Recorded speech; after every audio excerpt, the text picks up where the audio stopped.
Hello, everyone. This is Corey LeBlanc of CBU Athletics.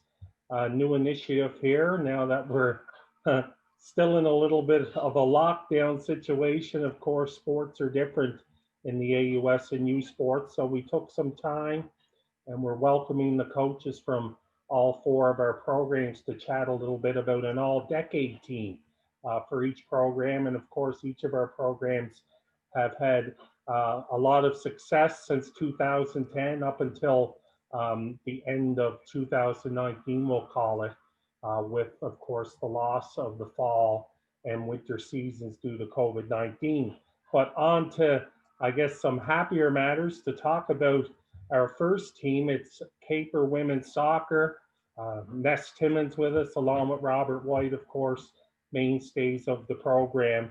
And thanks for doing this, guys. And I know we'll have a lot to talk about tonight with the success of your program. 6 AUS titles in that time period, including the last three, and of course, this season interrupted by COVID 19, but three in a row, 17, 18, and 19, and certainly a high point for the program. That's also won a silver and a bronze at the U Sports level over this past decade. So, a little bit, guys, maybe Ness and Robert, about I know Sean Ranny with Caper Athletics come up with this idea and approached you about it. I guess how did the two of you and Chad Power, of course, on the staff, and whomever you kind of bounced ideas off of, came up with your first and second teams. And it must have been a bit of a challenge. Obviously, a lot of talent has come through CBU in the last decade.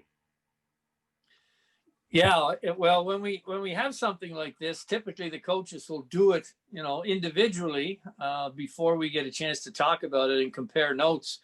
And it's funny, when I sent it out to the boys to name their teams, it's like any team, I guess. You have your no-brainers, and then you have some in the middle, and then some could go either way. And we're obviously looking at our all-decade team, so to be the most valuable players to our team. But then you got to consider other things, because it's a university sport. We look at the character and the leadership qualities of these kids, and possibly tie in what a fabulous student athlete they were too. So we tried to consider everything, and when we looked at our lists, we were cutting and pasting, and we've got some honorable mentions too. But we finally whittled it down, and it wasn't easy, to 2 squads of 11. About you, Robert, go right ahead. No, Corey, I think that was the biggest problem, is trying to whittle it down. And again, because we've had so many quality kids come through this program the last decade. And again, to whittle it down to a first team and a second team, again, once you take the no-brainers away, there's so many arguments for so many great players and what they brought to this program over the last 10 years. I know, and we talked about it before we come on, how you're somewhat inside things, both of you, with the program over that decade, that you, not that you don't appreciate what has happened and the players that have come through, but when you start to crunch some numbers, as we were talking about, in the last decade, the Caper program, the most AUS All-Stars with 44. And then when you go to the U Sports level, third in the country with 16 All-Canadians. So, it sounded like for both of you, even those numbers maybe didn't surprise you, but once you see them, there's a little bit of wow to it, I think. Yeah, and we look back at this, and of course we have some pictures in our room, and we highlight, the All-Canadians or the AUS All-Stars and our other awards along the way. And it's, the numbers are there, but I think all of those numbers, like you say, we're third in the country for individual awards, for CIS awards, U Sport awards. And that's a reflection of the team, because always, if you have a quality team or your team does very well, then those awards will come your way. And the same with the AUS.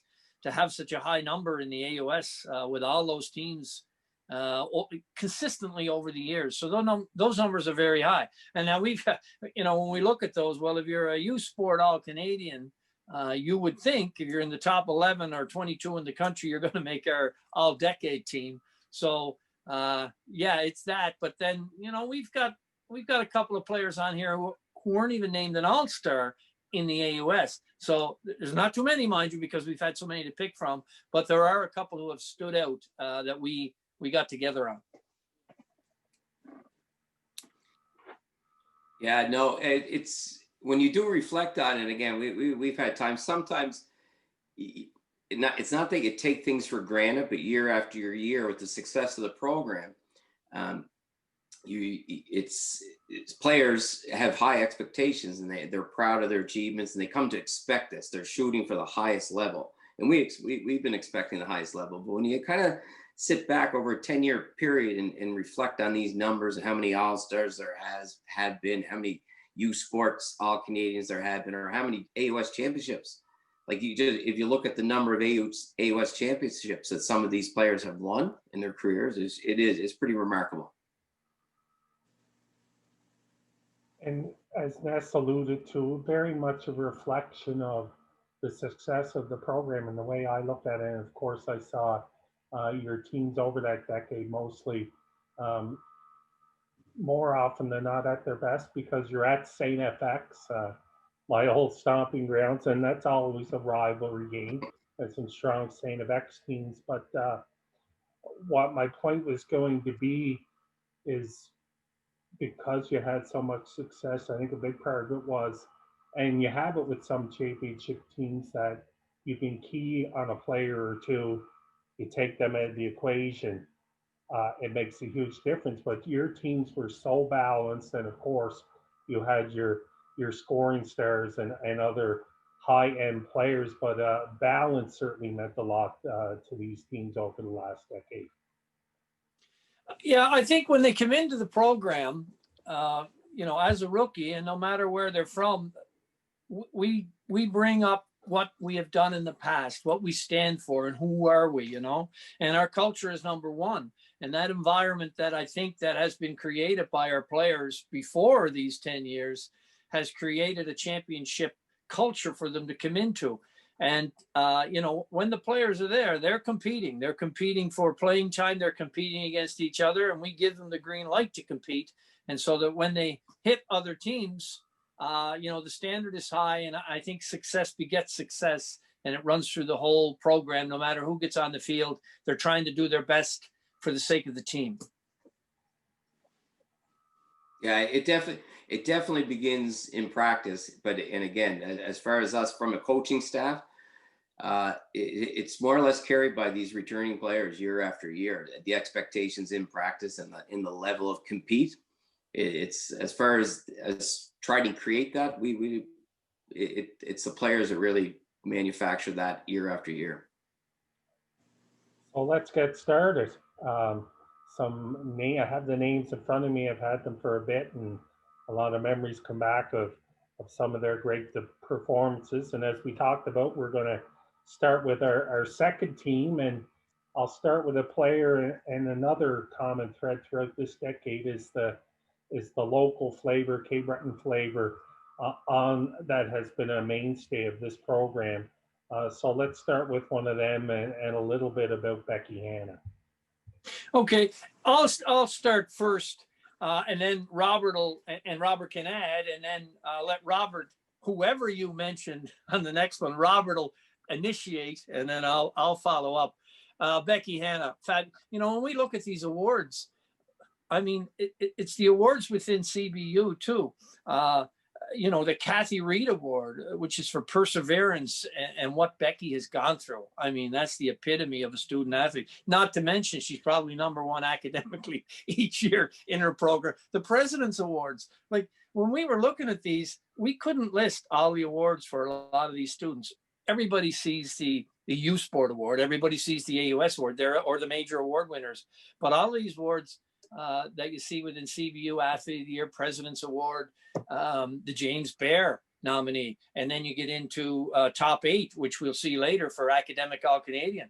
Like, the standard is so high in all the categories, and Becky has been such a battler and a warrior for us. And for a local kid, and again, with some injuries and some setbacks along the way, she's all world in those categories. So well deserved. Yeah, and Becky was Becky, of course, came in off an ACL injury, Corey, when prior to coming to CPU, and it kind of set her back a little bit when she was first started, and she had a tough time finding her place to fit in those first couple of years. But the last number of years, she was just steady as a rock on the wingback. She ended up winning. She won 3 AUS titles. She won 2 U Sport medals.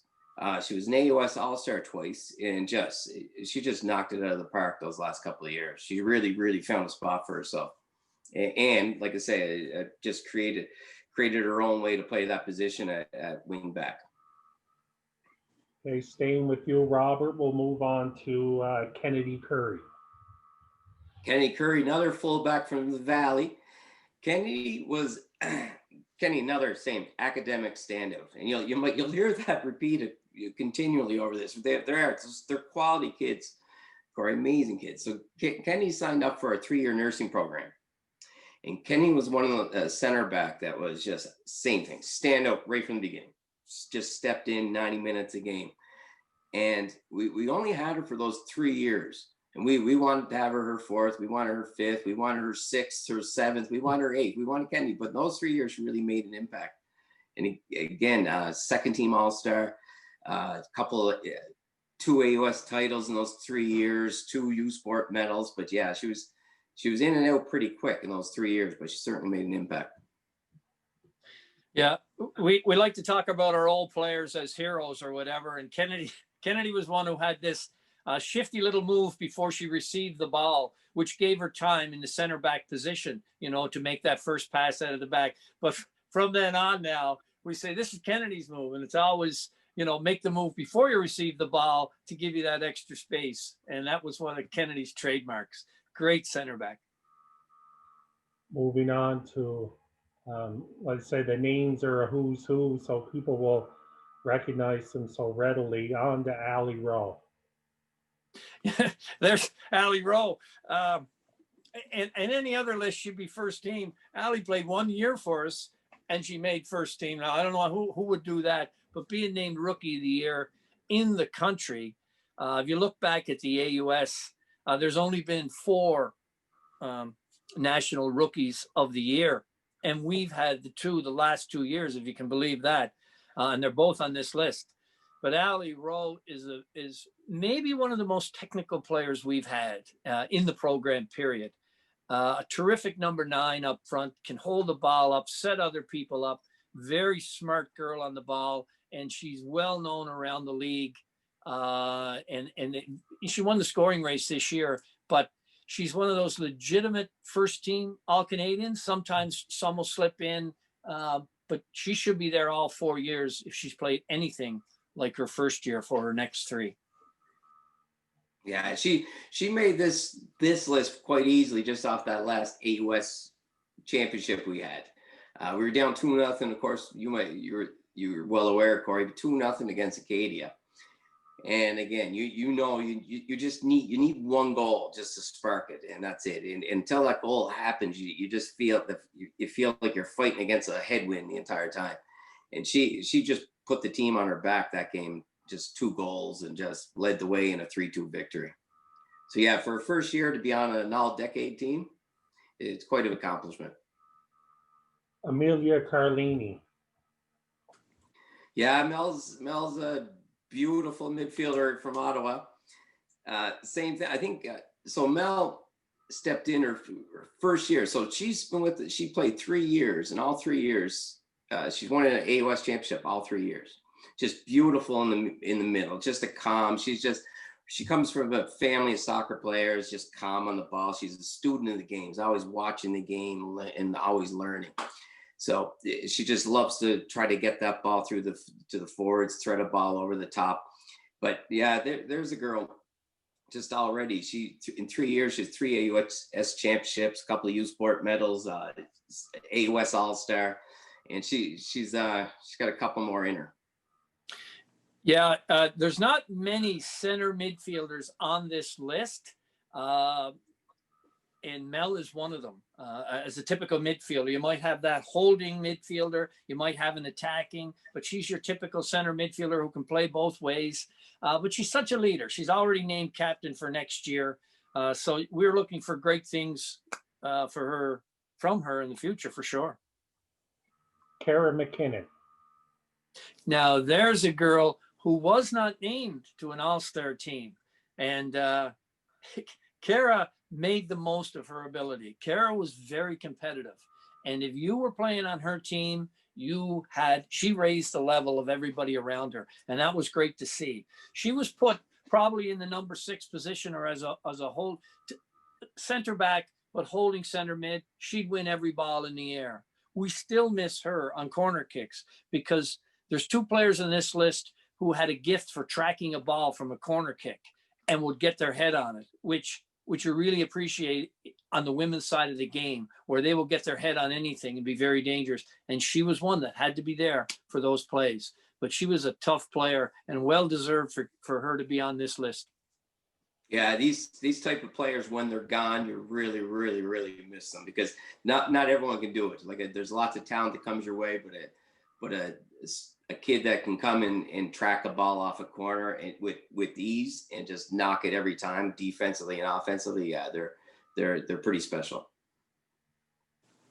Aaron Freeman. Aaron has played 2 years for us. A slick little player, Canada Games player, probably coming out of Halifax West. She was the MVP up there. Had many choices. She came down here, and in her first year is named not only AUS, but CIS Rookie of the Year. Slick on the ball, in full speed, very shifty, and can either play the wing or up top and even in a half role. But she's very deceiving in her play. This year, she was named actually Senior Women's Player of the Year after a fabulous year for Dartmouth, when it goes to nationals in October and gets injured. So we haven't really seen her since that October weekend, and we really missed her when it came down to playing the national tournament. But again, has a great future with us, Aaron. Yeah, she's one that every AUS coach, all the Atlantic Canadian coaches are well aware of her, because she's such a strong player up in the city all year long, summer and winter. And she's one that the ball just doesn't leave her feet. If she's just moving at full speed, whatever she does, that ball stays on her feet. And like say, she can't hide, because every single coach in the league knows who she is and is always trying to mark her. Maddie Lavers. Go ahead, Robert. Yeah, Maddie's sweet and smooth. Maddie, when Maddie came in, she was playing with Kennedy, and Kennedy was kind of the leader at that center back role, and Maddie was almost like her apprentice coming in. And Maddie, same thing. And Halifax Grammar School kid, bright as can be, hardworking in the classroom and on the field. Right now she moved into that center back spot, and her first pass out of the back. Like we've had lots of backs that would like to bomb it out, or they like to bring it down, get it other feet, make a first pass. Her first pass out of the back is I don't know, maybe the sweetest we've ever seen. She can pass 10, 20, 30 yards out of the back, calm as can be with both feet. And yeah, she's really developed into it, like just a leader. She's captain heading in, one of their captains along with Mel and Fatu. Heading into this year, but she's one of the best at just bringing the ball down calmly and passing out of the back. You got to like her personality. There's lots of these girls have nice personalities, but she has a terrific personality. I'm glad she's been chosen as a leader and a captain next year, not only by the coaching staff, but her fellow players too. And if you look at the players who come in and have played a couple of years, what we like to see is improvement, regardless of where they start. And she's one who's really taken on a leadership role. Her confidence has really changed her into a top-notch, one of the best center backs in the league. Rachel Leck. I think I'm starting, Robert. I forget, we get mixed up. This Rachel Leck, there's another girl from Cape Breton called Chelsea Curry, and fabulous player. This Rachel Leck, when she first came in, she plays like Sierra or like Chelsea, a little bit unorthodox up front because very hard to mark. She's coming at you with all legs and arms, and you don't really know how to defend her. She's tenacious. She's tough. She's made All-Star. In fact, when she went to the tournament last year at Nationals, the body there chose her as an All-Star from our team to represent that tournament All-Star team. But she's a never say die type player. And when she gets in the final third, if it's a 50-50 in the box, she's going to get in on it. Yeah, she'll always find a way. Rachel Leck, we traveled to England last year for preseason, and we're facing Manchester City, one of the superpowers of women's soccer across the world. And we don't know what direction this game's going to go. And they had about half their lineup in their first team in the lineup, and they had some second team girls in trial. But Rachel Leck, I don't know, we might 3 minutes in or something. That's 4 minutes in. Rachel Leck finds a way to skid one pass. It was a Rachel Leck goal, just all heart, getting in the box. And slid one pass. We're up 1-0 against Man City. Alyssa Kavanaugh. Robert, yeah, we consider her a Waterford girl, although she likes probably to be called a River Ryan girl her whole time. She grew up in River Ryan, so I was always listed as River Ryan. So when that's talked about, we had two players that could track a ball. And of course we had a few others, but we had two that were really special as far as tracking a ball, always winning, finding a way to win it. Same thing, offense, defense. She found a way to get on the end of a corner. Now, she's the eldest. She may be the eldest along with one other player that we'll touch upon later. But Alyssa joined us 07, Robert. 07 was her first year. Yes, sorry, because her first year she won a national, not only an AUS title, but a national title.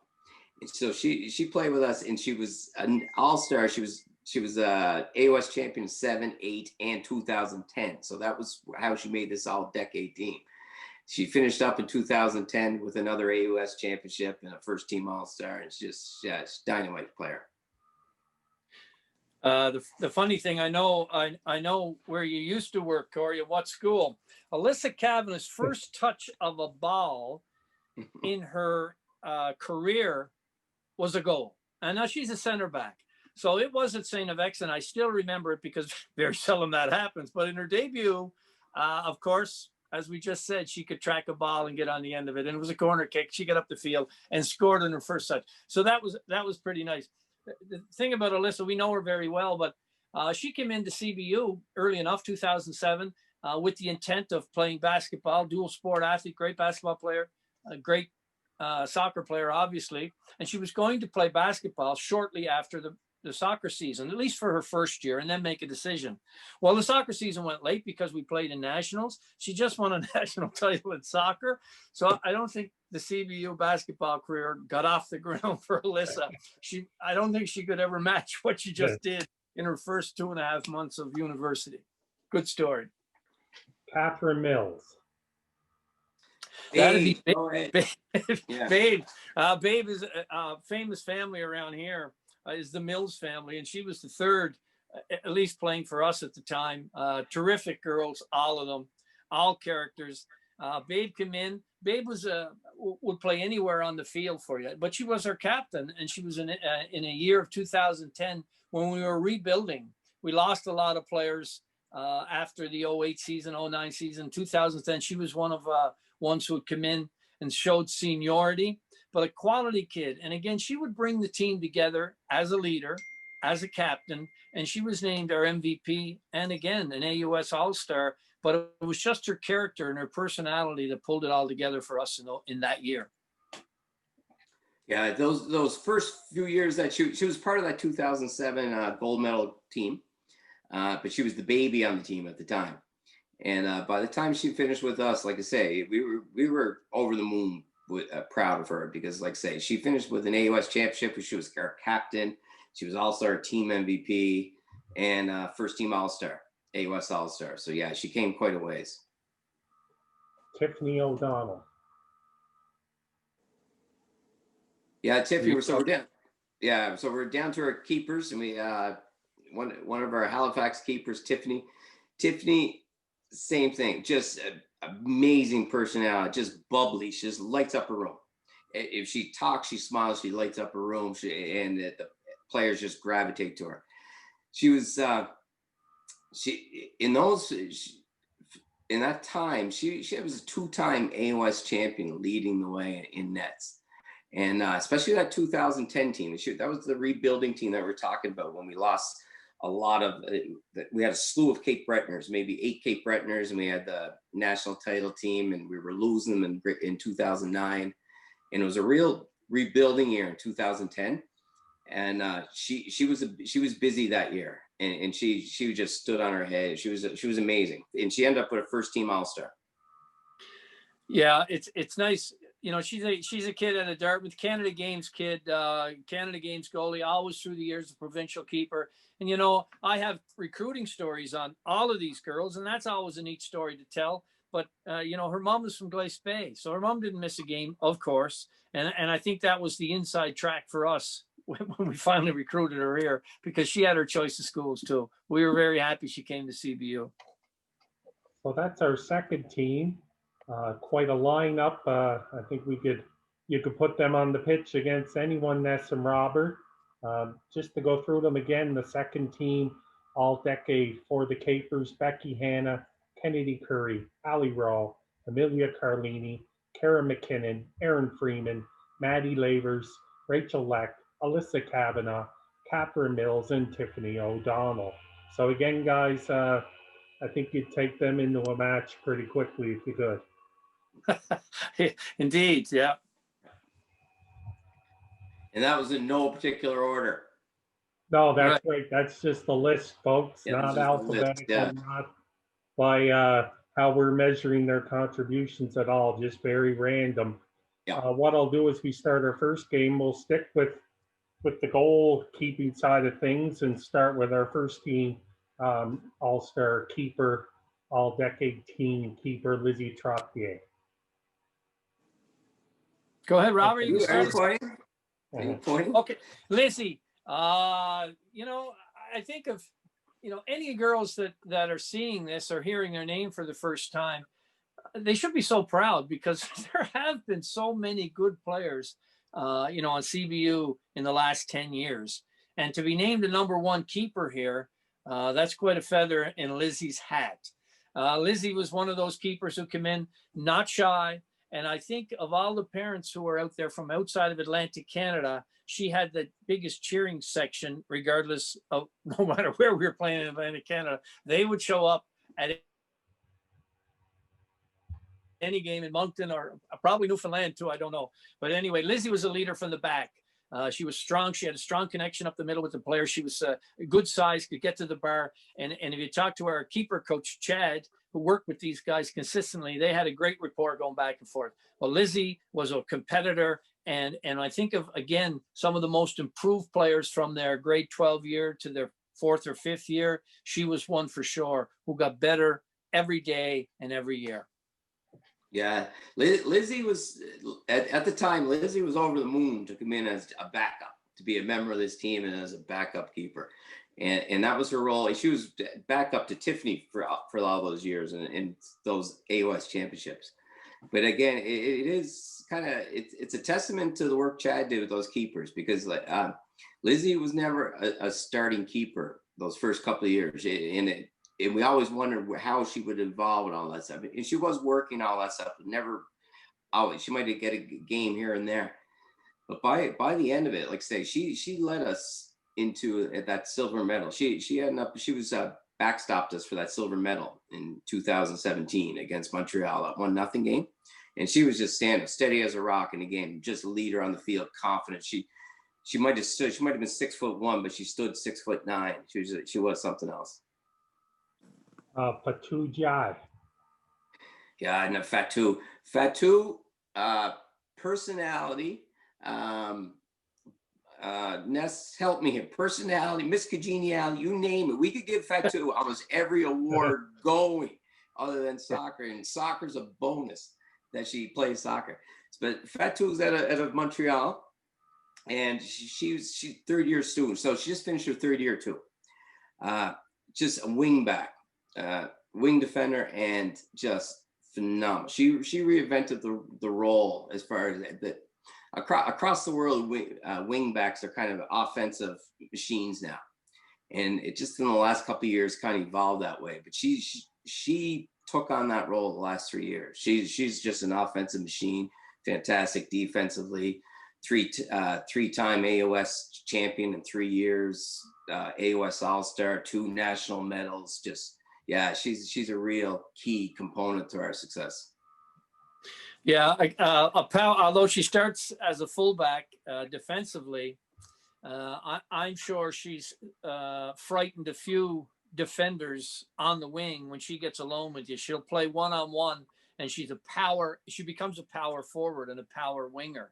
And we've tried her in different roles because she's dangerous in a lot of areas, but we like to keep her isolated out on a wing because that's the place on the flank where she's going to go one-on-one with players. And she's speed, she's strong, she's powerful, and she's been a dynamite fullback for us. And we still have her. So that's great. She's on the all-decade team, and we're looking forward to seeing her in the fall. Kiana Simmons. Kiona. See, Kiona. Yes. Yeah, no, Kiona was a goal scorer. Magic. She won the scoring race a few times. She's been all-Canadian twice and very unassuming. The thing about Kiona was if she was on, she was on. And there was other days, well, maybe it wasn't her day, or maybe she wouldn't feel like, we used to track our players in sprints. And Kiona would be the fastest player on the team in a 40-meter sprint if there was something on the line. But for the next 6 or 7, she wasn't necessarily the fastest player unless it meant something. But tenacious on the ball. And another thing about Kiona is we've had more oohs and ahs from the crowd when she got the ball at her feet. Because, Corey, she wouldn't want to just beat you once. She'd like to invite you back and beat you again. Technique. And she wouldn't necessarily go to the net right away or take route 1. She'd want a dipsy doodle, and she could do it. Very technical. Sweet girl, Kiona, and well deserving of being up front on this team. Yeah, she's similar to an Ali Rowe, like technically one of the strongest we've ever had. But with that, the bonus with Kiona,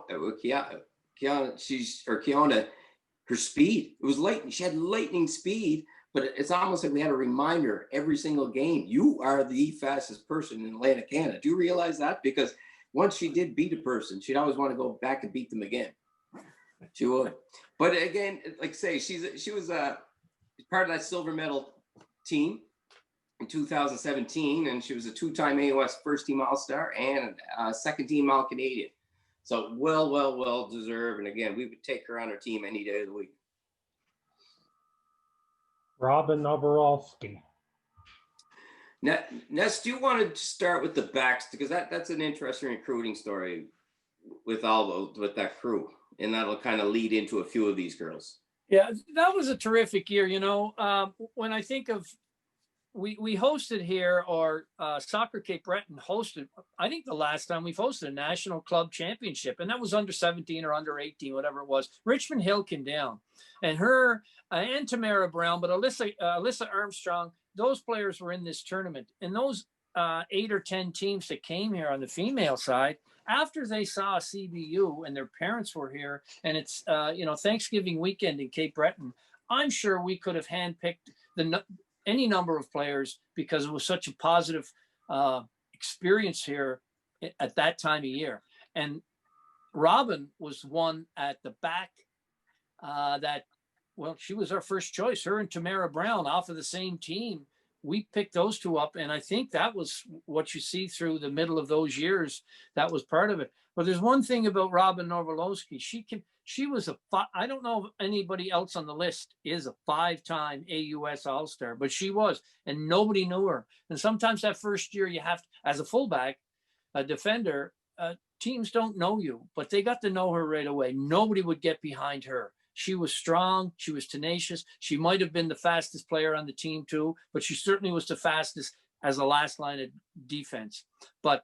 And I'm not even talking about her academics, because she was also one of those players who won those awards. But Robert, am I right? Yeah, she was, like I say, she was one player in 5 years wouldn't miss a minute.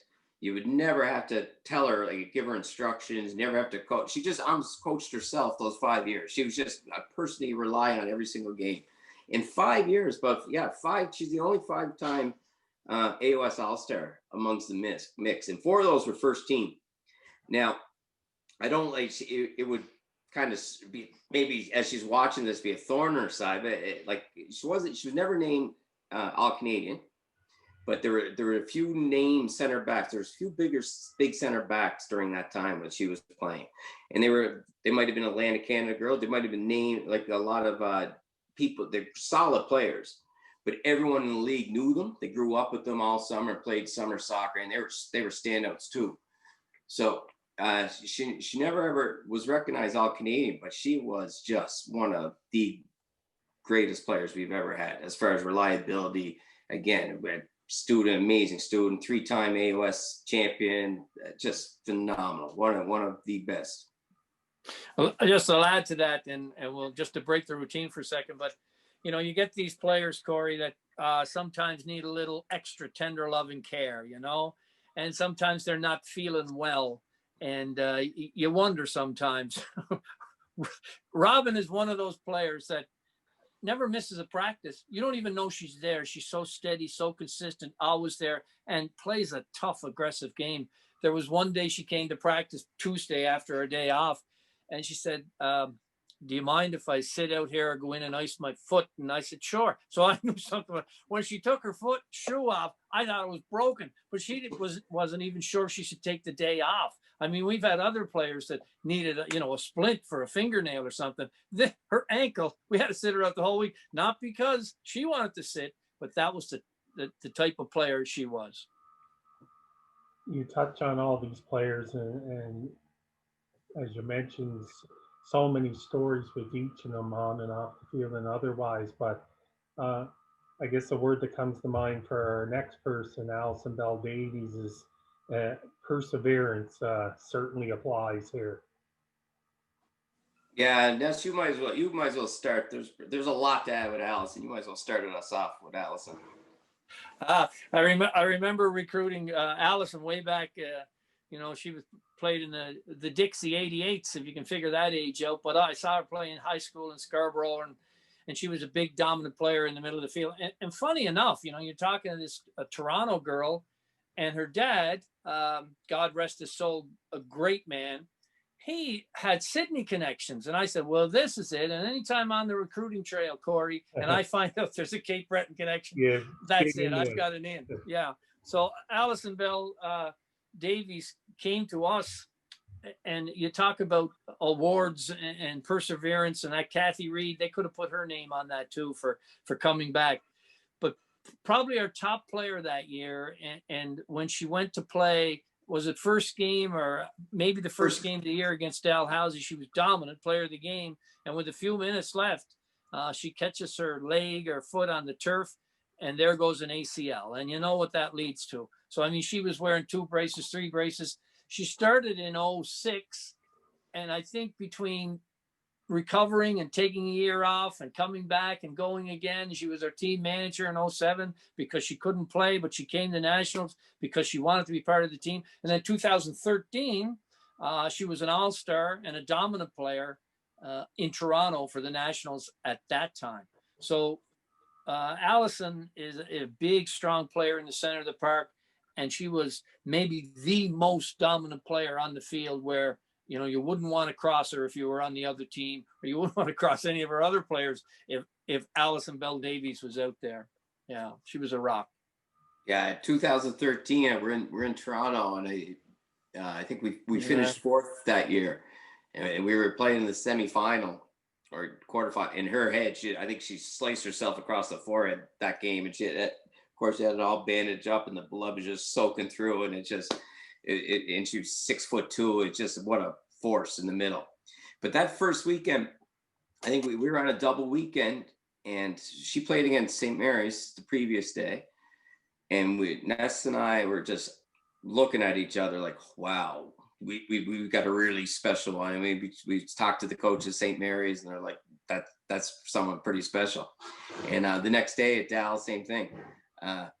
We just beside herself. I think she was player of the game that game, but only a few minutes left, she tore that ACL. So it was a long recovery because she had a lot of setbacks with it, tearing it again, and all that stuff. But when she came back, and again, her journey started in 2006. And it wasn't, she was at school the entire time. She had to go home to recover a few times. And she came back in 2011, 12, and 13. And she was a AUS All-Star all 3 years. Yeah, so it's something else. It's a real inspirational story. Chelsea Curry. Chelsea Curry, Mountain Road. So one of our Cape Bretoners, just similar to a Rachel Leck. She'll just run all day and run at you. And Chelsea will give, it sounds like a cliche, Chelsea will give you 110%. Again, it sounds like a cliche, but somehow she finds a way to give that extra 10% every game. She does not stop.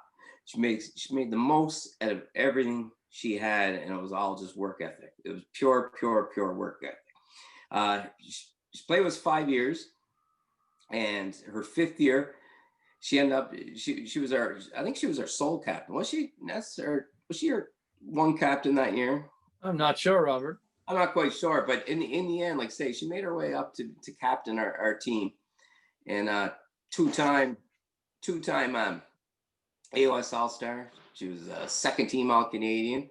I believe she was a Rookie of the Year. Was she a Rookie of the Year of AOS, Ness? I'm not sure of that either. You have some notes in front of you. I'm putting you on the spot. I'm looking this up. Yeah, we're rehearsing, but yeah, you talk about a Cape Bretoner and made her mark on the Capers program and bled orange and green. She was one. Yeah, it's great. There was some years there, and it's like anything else, it goes in cycles. If you go back to the other decade when we won the Nationals, 11 Cape Bretoners out of 20 on the team, and you win the national title. These things are unheard of now when we get the odd provincial player coming through. But that year, there was a great crop of Riverview soccer players, and her and Kara McKenna at the same time, and both on this list, mind you, which is terrific. It's like that Richmond Hill team. But where was I going with that one, Robert? Chelsea. Oh yeah, I have to go back to when Chelsea were playing against Cindy Ty. Finally said to me, "Is that Chelsea Curry finished her 5 years yet?" Yeah, because she's been driving us crazy at Dalhousie all these years, and that's the type of forward she is. You don't know how to handle her. We were playing in Moncton in the AUS, and we had the better team playing PEI. And Lewis Page, excellent coach, and if anybody would give us problems, he was looking for the upset. So they were playing quite defensive forever, and we couldn't break them down 0-0. And here comes Chelsea Curry, and she gets in the box, and all of a sudden she gets knocked over, pushed over, or whatever she's doing, stepping over the ball, some kind of a strange move, and we get a penalty kick. And we advanced that game with a 1-0 win and win the next day 3-0. But if it wasn't for Chelsea's magic in the box, we don't go on to win. But that's just one story of her. Robin McNeil. I think you're up, Ness. Am I up? Robin McNeil, a girl from the Valley, came down here again to play in Cape Breton, and I saw her play. Could have played anywhere in the AUS, but chose to come here. She's the type of player who can play in a variety of positions too. We would move her from center mid to center back, depending on, even within one game, wherever we needed her. Great with both feet, a great leader, a team captain again, 2-year All-Canadian. But she was versatile in a way that all over the place, could run all day, still holds the record for a 12-minute run. Nobody would come close to that, but an engine that could run for 90 minutes. And we would have to have her involved in the play. If there was nothing happening in our defensive third, we got to get her up and involved in the play. And if we were in trouble, she'd be back in the middle again, in the back. But that's how valuable she was to us, Robin. Yeah, sometimes there's a mix. Sometimes the players are tough, make things happen, and sporadic. Sometimes you have very technical players, just smooth. She had it all. She was smooth, she was technical, both feet, and she was tough as nails. She would never back down in the middle. And it goes back to that AOS championship that Ness was just talking about with Chelsea, just us squeaking by that 1-0 in the semifinal versus PEI. The next day, we were playing Acadia, and we ended up beating them that day 3-0. But she put that, she wanted that was personal. She put us on her back that day, and there was no way she was letting us lose that game. Alyssa Armstrong. So Alyssa is St. John's girl, and she when we were talking about the nationals, the last time Cape Breton hosted the under-18 nationals, she was one of those gems that we found in that time with Robin Norvolowski, and she came in. Alyssa was probably, I don't know, she might be 4.5 feet with a pair of cleats on, but she was just, her center of gravity was like no other, and you could not knock her off the ball. She could not lose the ball. She would just settle it. If there was a ball to be won, she could win a group of 10 rugby players, and there would be a ball, like she could find a way to get the ball and come out of it just scot-free with the ball at her feet and make a beautiful play. She was just steady all the time. She was just reliable in the middle, just a pleasure to watch. 3-time AOS All-Star, All-Canadian, 3-time AOS champion. Yeah, she was a special one for sure. Yeah, you know, when you look at that number 6 position, that ball winning position for us at least, and some players are tall, and we've had different players in that. Some players are just ball winners and knock the ball out. If the ball came into Alyssa, she would just win the ball back, settle us down, spin around a few times. You know, she was the short in stature, and I think that gave her a big advantage. She would step over a ball or make a turn or spin on a dime, and she always played with her head, you know, on a swivel. She played that 360-degree game, which not a lot of players can do. And she, again, would be an engine in the middle of the field. And I mentioned quality center mids. You know, she is one of those type of center mids that can run all day and be the engine for our team. Yeah, Chad used to do some conditioning with them, with the ball, some figure eights and that stuff. And we, of course, we like to track everything in practice, but she was one, say if it's the circuit's like running with the ball, figure eights. And if the time is 20 seconds usual, I think she'd beat it by 4 seconds. She wouldn't be the fastest on the team, but with the ball, no one could keep up with her. Tamara Brown. Tamara Brown? Yeah, coaches around the league still say to me, Ness, who is that player? And there's a player, you know, she was our first caper to sign professional a couple of years ago after she left us. She stayed with us for 5 years. Talk about well-rounded kid. Everybody loved her. She was a sweet player. But we used to have a formation. This will tell you how important Tamara Brown was. We had a formation. You know, in soccer, you play a 4-2-3-1, a 4-3-3, whatever. We used to play a formation that we invented. It was called 3-3-3 and T. Like you had to have the 10 players, but Tamara was the rover. And those remember those slow pitch games, Corey, that you used to play, and you were the rover, and that means you just go where the ball is going to be. Well, that was her. I mean, you could release her up on the forward line. You could release her in the middle of the park on the wing. And I think she was MVP of the league, and she was left fullback. You know, it just doesn't happen. But she was magical, Tamara Brown. I mean, you say that name to any of the coaches in the league during that time. She was in the Ontario League, now League One, which is their superior league in Ontario. She's an all-star in that league. She was an all-star for us all the time. So she was again with Robin and that particular Richmond Hill team, but a real standout, sweet girl that, you know, when Robert and I have been together, and Chad too forever, when you look back at the privilege that we have as coaches to have these type of players who come in university, and the job we have, it's not a job, that's for sure. It's a privilege to really play with or to coach some of these players, and she's special for sure. She's great. Yeah, it's a matter of what position you're going to talk about her in. Like we could go through every position on the field and talk about her success in that position, but yeah, it was kind of like the joke in the room. She played rover for probably her last 2 years. Just wherever the ball went, go ahead, T. You're just go to it. Even she might have been she could have been an all-Canadian keeper if she wanted to put her mind in. She wanted to win nets half the time, and she put on the gloves, and it looked like Minnie Mouse, just giant gloves on these little tiny hands. But yeah, she was something else. She just personality, everything. What she brought to the program in her 5 years is, yeah, amazing. Carolyn Blaine. You might as well talk about, you can do the last couple, Nessa, as far as recruiting. You can start us off. Yeah, there's always a good recruiting story. I'm up in May at the big Umbro tournament, and you know, you're watching the tier 1 teams and the tier 2 teams. Well, the Sudbury Canadians came down, and they had a few tier 3 players, kind of a small town.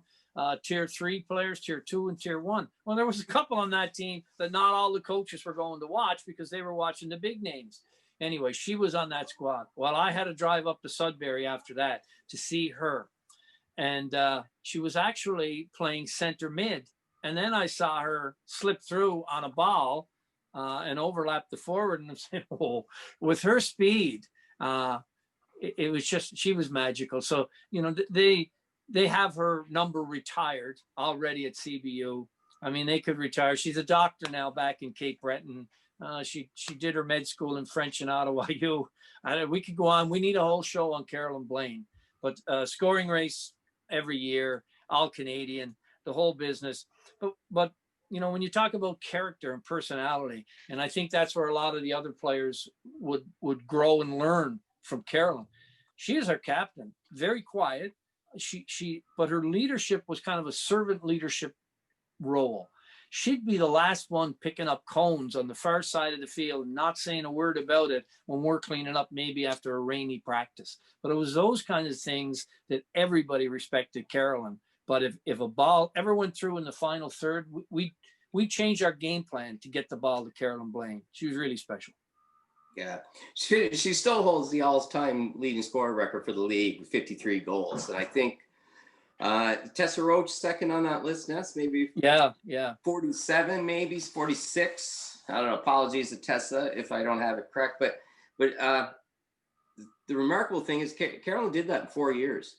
So she played 5 years with us, eligibility. But one of those years, she was hurt in one of her exhibition preseason games. Corey, you might remember, against X. Yes. And so we lost her for the entire season.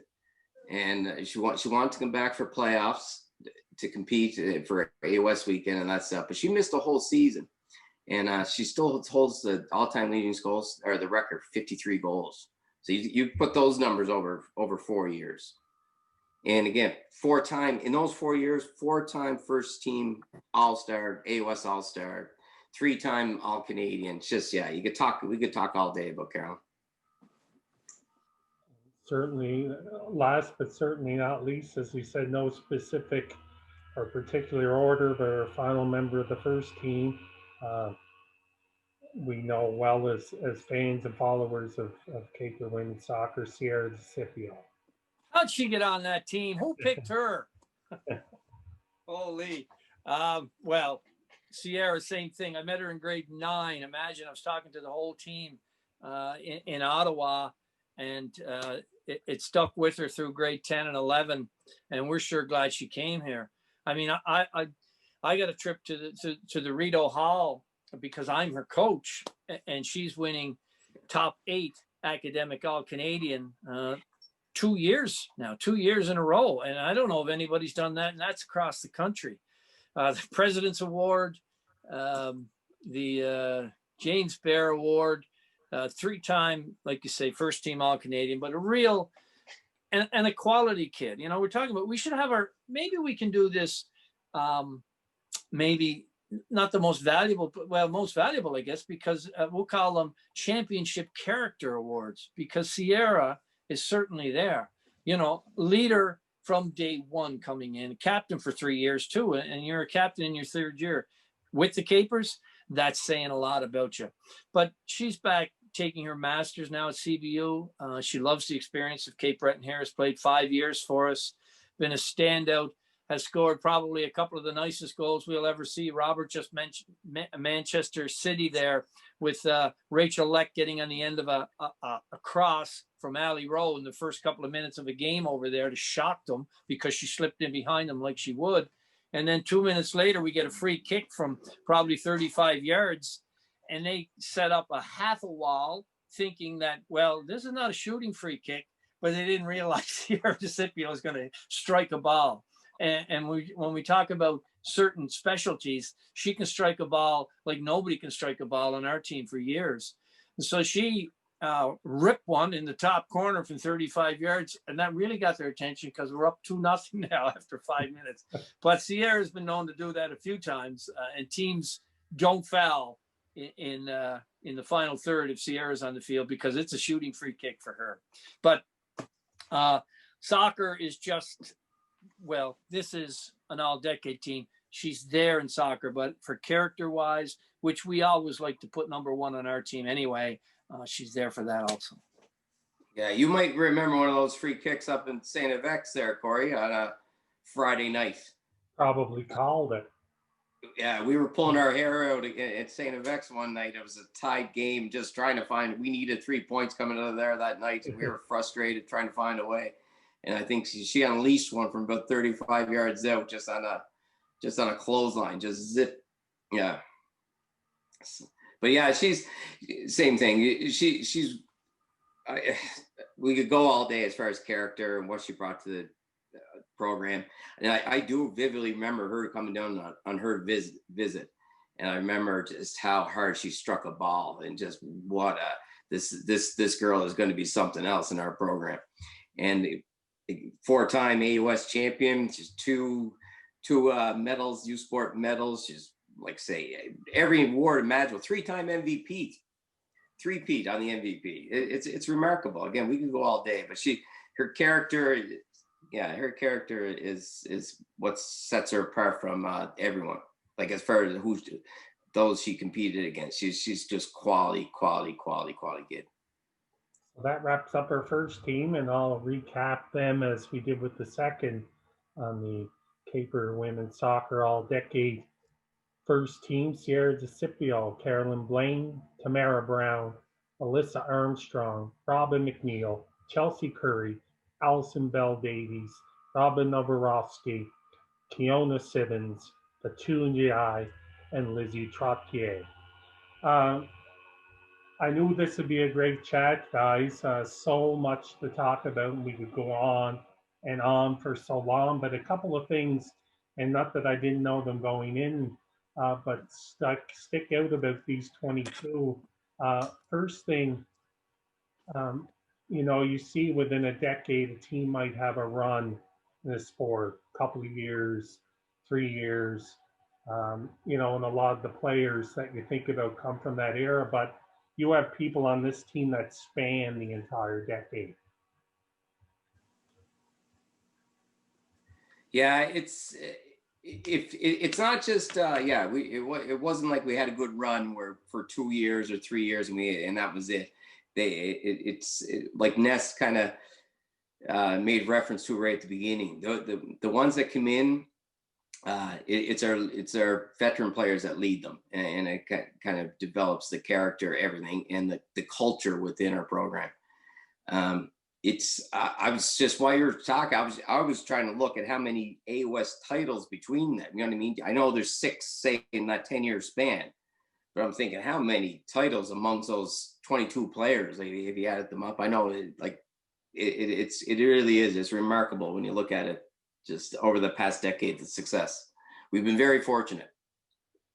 Yeah, it spans, Corey, and talking to Robert about some of these players, it's hard to pick one year, but there was one particular year where we did go 17.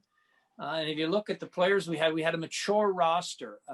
The captains were all in their 4th or 5th year, and we were going out there, and we went to the final game and lost 1-0 for the gold medal to Montreal. And that next year, I think we were losing maybe 4 or 5 all Canadians. And we sometimes said to ourselves, holy smokes, some teams don't have one all Canadian. We're losing that many. So our 2018 year, we were ready for, and we don't like to use the word rebuild, but we were ready to restructure. And then we go back up and win a bronze medal, the national, after losing all those, main players. But it's the ones who carry the torch. I think it's the ones that leadership goes on from our quality leaders, but character really does count. And the environment that Chad and Mitchell and Robert have put together, and the consistency that CBU now has with the women's soccer program, they learn when they come in. We have a mission statement, we have core values, and we have our team pillars, and that's what we build on. Yeah, the results come, but I think that they come because of what we stress on our team. And I think that benefits all of the players, not just the 11, but the next 6 or 7 along the way. And that's important too. We love it when other coaches think we're rebuilding, Corey. We do. The coaches at the end of a season, like, oh, thank God you're losing those 3, or thank God you're losing this one or that one. We're rid of them for a season. Yeah, we don't have to worry about them. Okay, it's going to be our year. Yeah. You touched on it there, both of you, and throughout about it, and of course you making a team like this, it's accomplishments on the athletic side, but character, performance in the classroom, the community, all those things, and we throw around the student athlete a term a lot, but that truly sticks out for me as well as all of these players, consummate student athletes. Yeah, we took a concerted effort to look at that maybe 10 years ago, and we were having a lot of success on the field. And every year we're always looking to change. We're always looking to improve. What's going to give us an edge this year? So it's not like, we just keep doing the same thing. But one of the things Nest and I talked about years back was, okay, let's get an edge. Let's create some competition in the classroom where we'll track let's have the girls track themselves. Let's have set goals, individual goals, team goals. And it really has risen since then. Like Ness has done a lot of work the last couple of years with academics, but I think even the last 2 years, we always lead the way with academic All-Canadians year after year. But the last 2 years, I think maybe, Ness, the numbers, maybe 13 out of 17 or 11 out of 18 the last 2 years. Yeah, it was 13 one year out of 17 players, and we don't carry a big roster. Like, we don't have 25 or 30 players. And then the next year, I think we had maybe 14 out of 18, which is astounding. And that's in the classroom. So I think that's kind of, it overflows from what we've set up as a program there. We've often said on our team, it's not just a team you're coming to, it's a program. I did get a recruit this year in grade 12. She knows she's not from this province, but she knew Sierra DeCipio. She had seen her in different areas and watched her play, and she looked at her program. And her quote was, I said, well, I'm not sure of playing time coming in. You have to earn your playing time. She said, it doesn't matter to me if I play. She said, I just want to be part of a championship program. And that was coming from a girl in grade 12. And that's a great attitude coming in, because she wanted to grow and develop. And that's what it's about. Well, this has been great, guys. Anything you'd like to add to put a bow on things? You must have had not only time to reflect on these players, but the past decade overall. So it must have been a little bit of fun for you both and Chad and everyone that chatted about putting this team together. Yeah, well, and when you talk about a team and a culture, if you look back at our coaching staff, I mean, Robert's been with us since 2003. Chad's been with us since 2007. And then Mitchell has been in and out of the program doing and he has a great mind for what he does. What Robert does, he's an expert in that field. What Chad does, he's an expert. But together, we all share ideas, and we don't just say yes to maybe even a starting 11 or who should be playing or who should be coming out. There's always a discussion. I don't make a substitute without Robert telling me what's going on or how he feels about it or what should happen here. So I think that helps too with the way the coaching staff has gotten along and the consistency we have in the program. And that has filtered down through our leadership group. And then on our team, we want all leaders, not just the top leadership group, but everybody has to be a leader, and that flows down through the program. So I think, that consistency we have and following a plan that we have laid out has created this. We won't win every year. We're in the mix, but it puts us there every year. It gives us a chance. And those we have players from all over the country that come in, and it might be after a week with the team, and they might look around at the room and they say, I don't think I've ever been closer with another team in my life, but I've only been here 7 days. So we do put a lot into it as far as making it fun, a fantastic experience for these girls, and it does lend itself nicely to the success on the field for sure.